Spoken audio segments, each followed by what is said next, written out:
there, this is Stephanie, and I'm going to be making a card with a view for the current challenge at a blog named Hero. So I'm just starting out with a white card base. This is Nina Solar White Cardstock, and I've selected a circle die from the Spellbinder's Nestability set of small circles.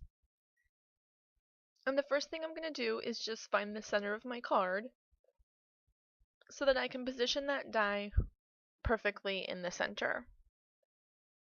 So I'll just get it where I want it. And then I'm going to take a couple pieces of washi tape just to hold it down so that the die doesn't slide around while I'm putting it into the Cuttlebug. So I'm just going to run that through my Cuttlebug.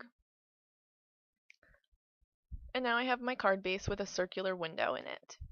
So I'm going to stamp the front of the card with the envelope pattern background stamp from Hero Arts. And this is Crumb Cake ink from Stampin' Up! Now what I do with my background stamps is I normally never actually stamp onto the paper.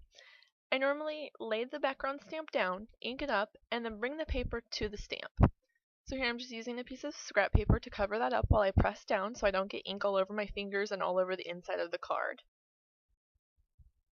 So now I have my base, and I'm just going to round the corners.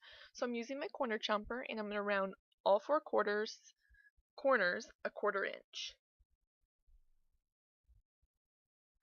And then I'm going to take that same crumb cake ink and an ink blending tool and just lightly ink all around the edges of the card. And I'm just giving a really subtle looking edge there. And I've actually decided that that background stamp was a little too splotchy, so I went ahead and made a new one here.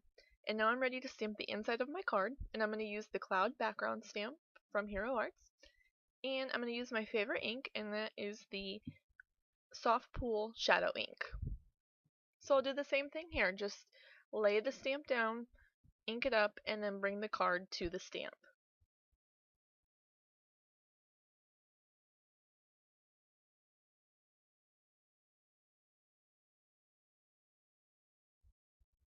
And you'll notice if you have an A2 size card base that the stamp isn't quite large enough, so you may get a little bit of white around the edges, and you can just trim your card down if you don't want to see that there, but I don't really mind, so I'm just going to leave it the way it is.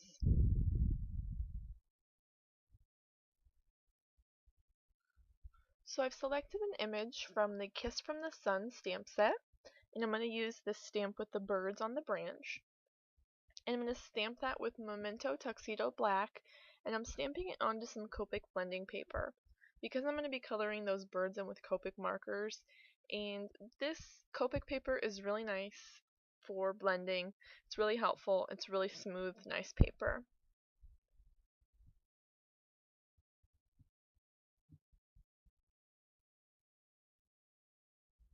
So I've selected my Copic markers and I'm just arranging them how I want them. And the colors I'm using are R24 and R27, BG23, BG13, and BG15, YR12 and YR15, Y04 and Y07, and then that branch will be E57, and for the leaves I'll use YG03 and YG17. And here I just got a little bit of that brown outside the lines, so I just went back with my colorless blender and just kind of pushed that color back inside the lines. So I'm cutting my image out, but because this image is so intricate with really fine lines, I decided I would cut it out, but I would leave some white space all around the edges. So I'm just being very careful to make sure that I have even space all around the edges.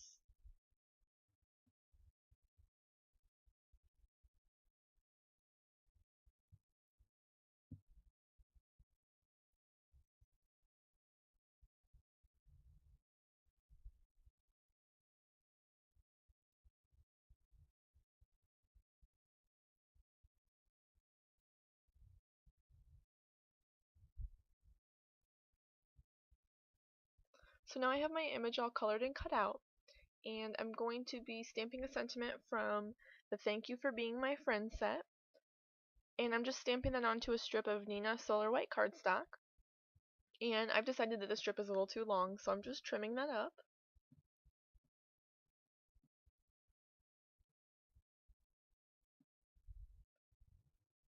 And I'll be stamping this with the mid-tone shadow ink in Pool.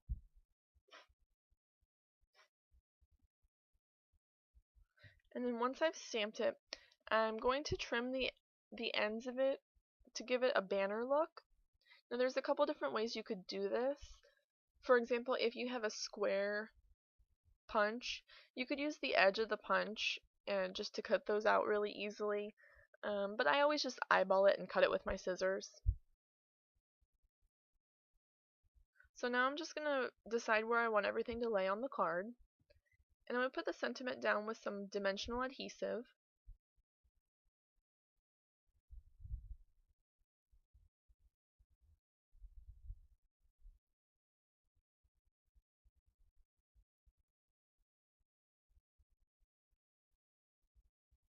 And here I'm just eyeballing it to put it down. I have a tendency to eyeball it and usually get it crooked. So here I've put it down and then I don't think it's straight.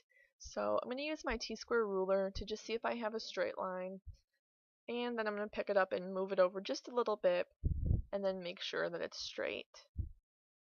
I should just do this from the beginning, but I always think I can do it in a straight line, so.